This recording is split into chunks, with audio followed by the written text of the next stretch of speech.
Sina Geo net tagine samna abda sida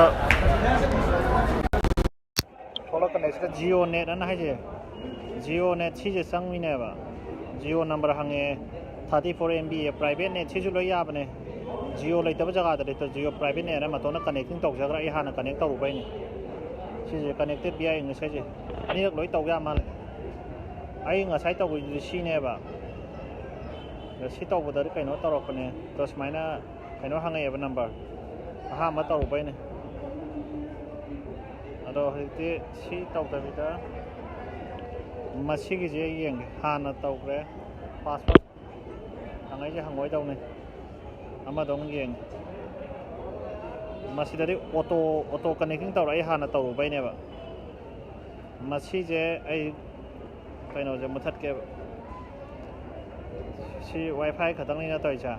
to connected be english na hai je si ya sina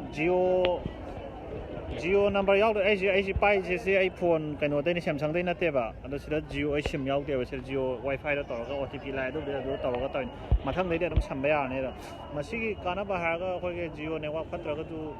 Geo ge wifi hotspot da gi tok ba ya be wari ni da masi kana i da ko samna ai Geo sim pai da ga Geo sim na ma da yaw wifi da ma da sida sam ni ga di